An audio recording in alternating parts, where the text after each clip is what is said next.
L'Occident collectif traverse les étapes du deuil alors qu'il tente de se débattre avec la réalité que l'Ukraine ne se déroule pas comme prévu et qu'une défaite se profile à l'horizon.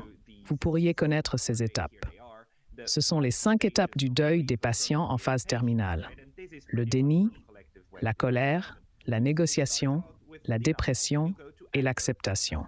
C'est un modèle simple et probablement pas toujours précis, mais ce n'est pas une mauvaise règle générale. Actuellement, l'Occident collectif se situe quelque part entre la première et la deuxième étape, comme en témoignent les publications récentes en provenance d'Europe et des États-Unis. Commençons par la première qui a été publiée aujourd'hui ou hier, le 18 décembre, dans Foreign Affairs, intitulée « La fatigue de guerre émergente de l'Europe, comment renforcer le soutien déclinant pour l'Ukraine ». Cet article est assez intéressant parce que, bien que Foreign Affairs tente de fonder ses arguments sur des données réelles, on peut utiliser les données pour prouver presque tout ce que l'on veut. Cependant, il est remarquable que Foreign Affairs n'ignore pas les données, mais utilise plutôt des faits dérangeants pour plaider en faveur de plus de guerre. Examinons cela un instant. L'élan généré par le succès de l'Ukraine lors de la première année du conflit a cédé la place à un sentiment que malgré les combats en cours, la ligne de front ne bouge pas et le risque d'un conflit gelé est en augmentation.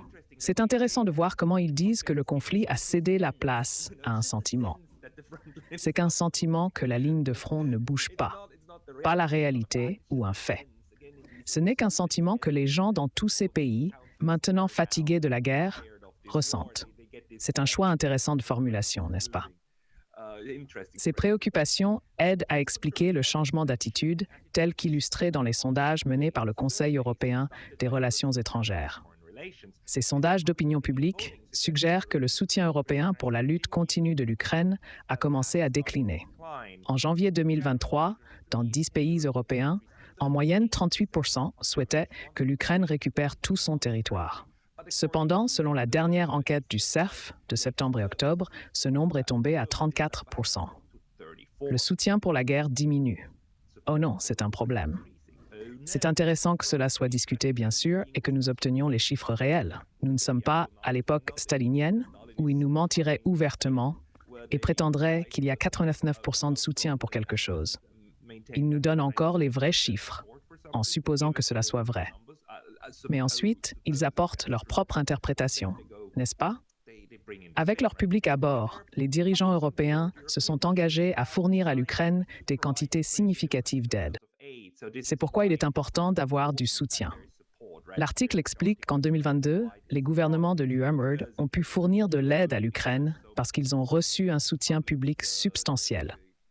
Ils ont apparemment donné environ 145 milliards d'euros, avec la connaissance du public, bien sûr. Cela démontre la nécessité du soutien populaire. Cependant, on craint que ce soutien ne s'effrite. Le soutien pour Kiev est sous pression, ce qui est une façon atténuée de le dire. Dans certains pays, il y a toujours une forte préférence pour que l'Ukraine récupère tout son territoire plutôt que pour que la guerre se termine rapidement. Par exemple, en Estonie, 63% préfèrent que l'Ukraine récupère du territoire contre 13% qui veulent que la guerre se termine bientôt. Dans les pays baltes, ce sentiment n'est pas surprenant. Au Danemark, la préférence est de 46% contre 24%, en Pologne de 43% contre 22% et au Royaume-Uni de 41% contre 19%. Ainsi, dans les pays nordiques et baltes, il y a encore un soutien significatif pour l'effort de guerre. Cependant, ces pays contrastent avec d'autres qui sont plus enclins à la paix, où la majorité veut que la guerre se termine le plus tôt possible. En Italie, cette vue est partagée par 46% contre 14%, en Allemagne par 40% contre 28%, en Roumanie par 38% contre 16%. Et en France, la population est également divisée à 28% contre 28%. Cela implique également qu'une portion significative de la population, plus de 50%, a choisi la troisième option, qui pourrait être « je ne sais pas » ou une autre réponse, indiquant qu'ils ne soutiennent pas fermement la guerre non plus. Dans tous ces pays, les chiffres pour l'option la plus belliqueuse ont diminué depuis janvier, ce qui est problématique. Le changement le plus significatif semble se produire en Allemagne, où une option pacifiste mène maintenant par une marge plus claire, 40 à 28%, comparativement au début de l'année, où c'était 39 à 33%. Ainsi, même en Allemagne, le soutien à la guerre s'affaiblit. La perception que la Russie est le principal obstacle à la paix a également diminué dans chaque pays européen depuis avril 2022. La baisse est modeste, avec une chute moyenne de seulement 8 points de pourcentage. Néanmoins, une majorité d'Européens, 52%, considèrent la Russie comme le principal obstacle à la paix, tandis que moins d'un quart blâment les États-Unis, l'Ukraine ou l'UE.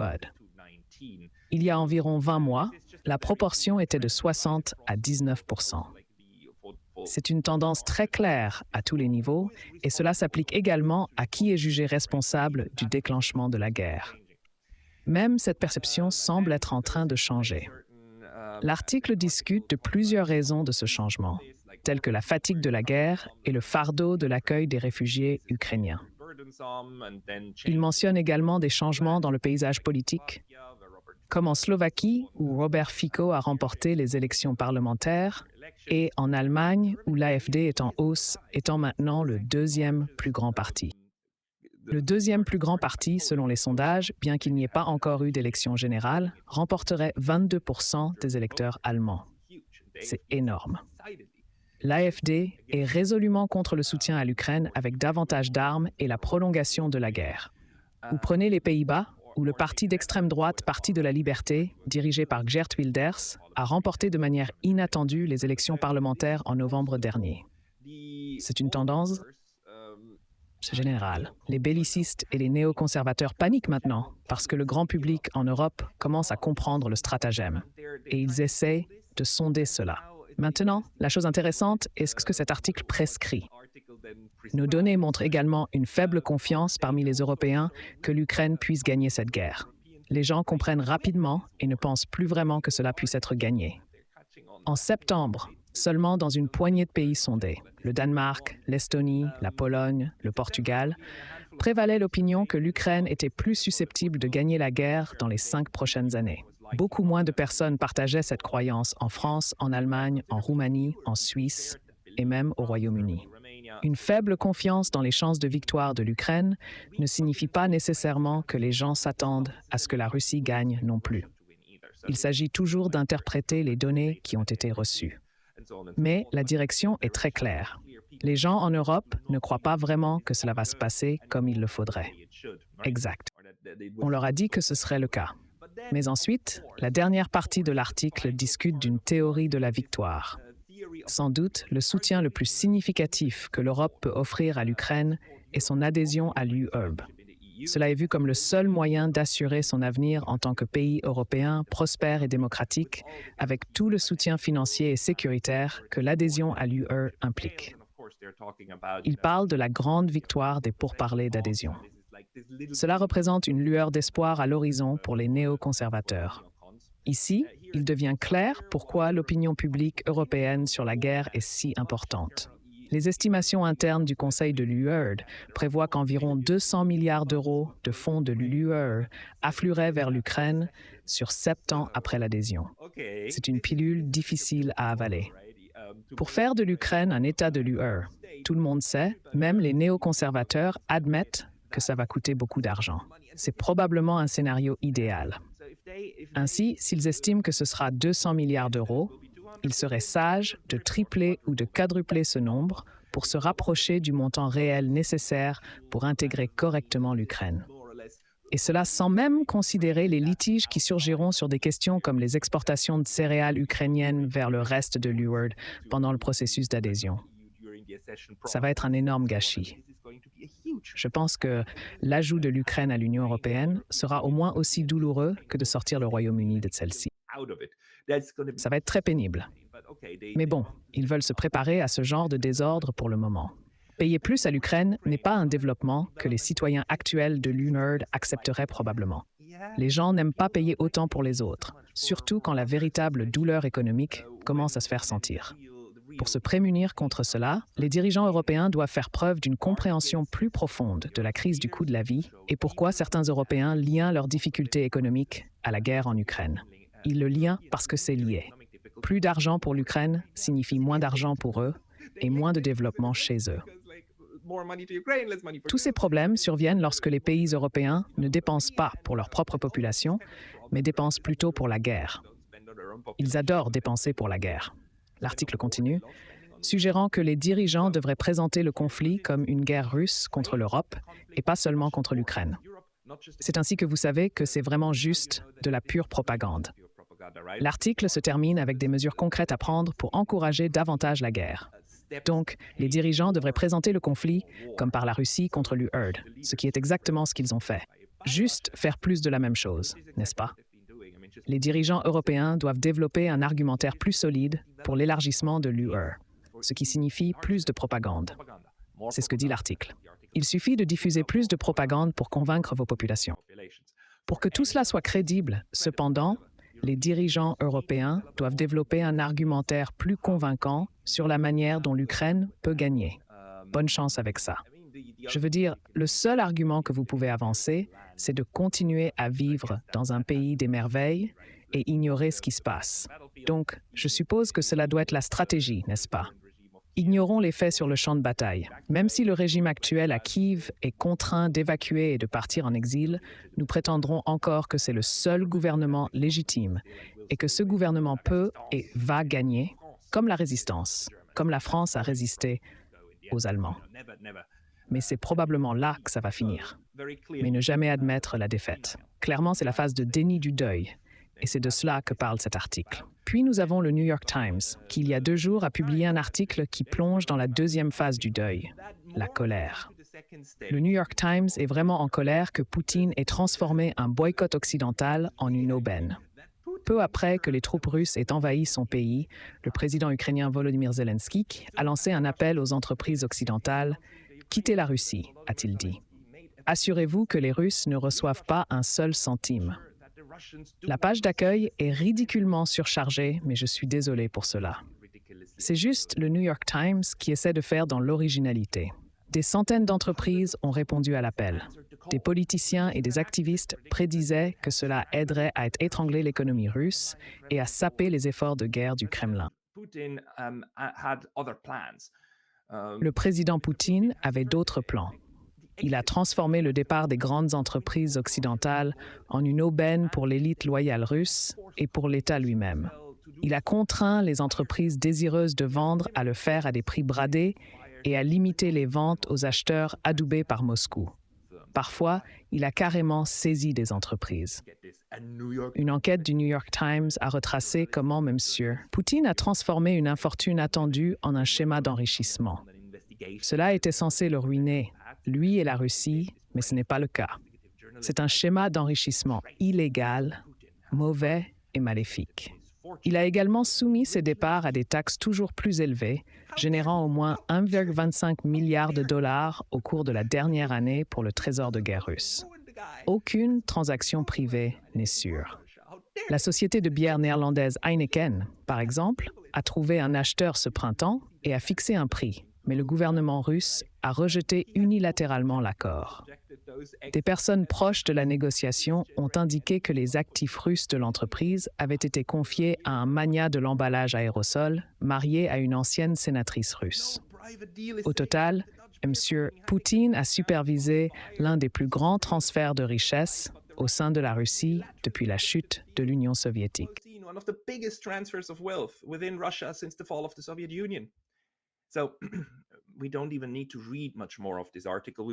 Nous n'avons même pas besoin de lire beaucoup plus cet article. Nous allons juste regarder un petit peu, mais l'article essaie essentiellement de montrer combien il est terrible que Poutine et la Russie interfèrent dans les affaires privées des entreprises qui souhaitent se retirer. Il suggère qu'il est néfaste pour l'État russe d'exproprier ces entreprises qui partent et d'en tirer profit, sans entraver la production et la consommation de ces produits en Russie. Les auteurs semblent croire que lorsque les entreprises quittent la Russie, elles emporteront tous leurs biens avec elles, comme Heineken et d'autres bières, laissant la Russie sans ses produits et sans capacité industrielle. Ils insinuent que l'économie russe s'effondrera parce que toutes les entreprises occidentales sont parties et que l'État russe n'a aucun moyen ou outil pour empêcher cela. Ils supposent qu'aux États-Unis et en Europe, les entreprises dictent et possèdent tout, influençant la politique. Cependant, les journalistes du New York Times ne pourraient probablement pas imaginer le scénario inverse, où un État dicte ses conditions à ses entreprises. C'est en fait une hyperbole.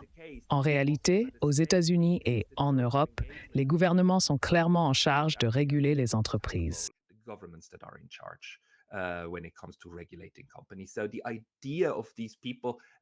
L'idée qu'une sortie des entreprises paralyserait l'économie russe était amusante dès le départ. Maintenant, c'est tout simplement absurde et ridicule.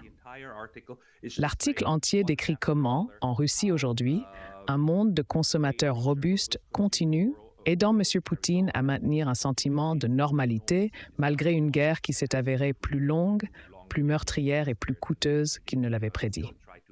Ils essaient encore de présenter les choses comme si la Russie était proche de l'effondrement, mais la normalité n'est qu'une illusion. Cependant, cette illusion a soutenu ces stratégies. De toute évidence, ces gens ne pouvaient pas imaginer que la Russie pourrait imposer ces conditions aux entités opérant sur son territoire. L'article discute de toutes les manières dont l'État l'emporte sur les entreprises parce qu'il détient le monopole du pouvoir. Cela semble être une grande surprise pour l'Occident et cela les irrite. L'Occident est contrarié que les Russes parviennent à réussir. Par exemple, un supermarché de Moscou propose du Pepsi, d'Ouzbékistan et du Coca-Cola, indiquant des stratégies de contournement qui permettent à certains biens d'entrer encore sur le marché russe. De plus, des entreprises russes reprennent des entreprises étrangères, comme les beignets Krispy Kreme. Les beignets restent les mêmes. Seul le nom et le propriétaire des établissements ont changé. Et puis, il y a une autre stratégie plus loin dans le temps que je trouve assez intéressante. Je trouve cet homme, Jeffrey Sonnenfeld, professeur de gestion à l'université de Yale, assez hilarant. Aux États-Unis, il était peut-être la figure la plus vocale, critiquant les entreprises qui restaient en Russie. Il est apparu dans des programmes d'information sur les chaînes câblées et a même créé des listes noires, attribuant de très mauvaises notes aux entreprises occidentales qui continuaient leurs opérations en Russie. Si Poutine pense qu'il peut faire mieux à la friteuse, qu'il y aille, a-t-il dit dans une interview. Ça nous est vraiment égal. L'important, c'est de ne pas avoir l'aval d'une marque mondiale renommée. Il fait partie des personnes qui, il y a environ 1 an et demi, ont poussé les entreprises des États-Unis et d'Europe à quitter le marché russe. De toute évidence, cela, tout comme les sanctions, n'a pas produit les résultats escomptés. Prenez par exemple le magasin de bricolage allemand Hobby. Ils ont été forcés de vendre leur magasin à quelqu'un qui n'était pas sur une liste noire russe. Cette personne les a obtenus à prix réduit, et puis quelques mois plus tard, Hobby était détenu par quelqu'un de complètement différent, quelqu'un de beaucoup plus proche de l'État russe de M. Poutine. Donc vous voyez, il y a des centaines de façons de traiter avec ces politiques mal avisées de blocus, de restriction du commerce et de pression sur les entreprises pour qu'elles se retirent. Et bien sûr, la Russie a des contre-stratégies. C'est ce qu'ils ont dit dès le début, qu'ils traiteraient ce problème comme ils l'ont fait auparavant et qu'ils avaient des stratégies. De toute évidence, l'économie russe est en bien meilleure forme qu'auparavant. Allons jusqu'au bout. Le professeur Sonnenfeld et d'autres ont maintenu la pression. Plus de 200 entreprises avaient obtenu une note de F sur sa liste noire pour non-conformité. Le professeur Sonnenfeld a témoigné devant le Congrès en novembre 2022. Il a dit que rester en Russie revenait à soutenir le gouvernement. Mais cela montre que les entreprises quittant le marché russe n'ont pas aidé. Mais le fait est qu'ils sont maintenant en colère. Je veux dire, le New York Times et ses gens sont maintenant sérieusement en colère contre la Russie qui ne s'effondre pas. Et donc, c'est la deuxième phase de colère. À un moment donné, j'espère que nous arriverons à la 3e étape où ils commenceront le processus de négociation. Une fois qu'il sera évident que l'inévitable va arriver et qu'il vaut mieux commencer à négocier plutôt que tard, parce que cela va sauver des milliers, des dizaines de milliers de vies chaque mois. Chaque mois que cette guerre continue est un mois inutile, insensé, avec une mort insensée. Alors allez-y, dépassez votre déni, dépassez votre colère et passez à l'étape de la négociation maintenant, s'il vous plaît, cher Occident collectif. Merci.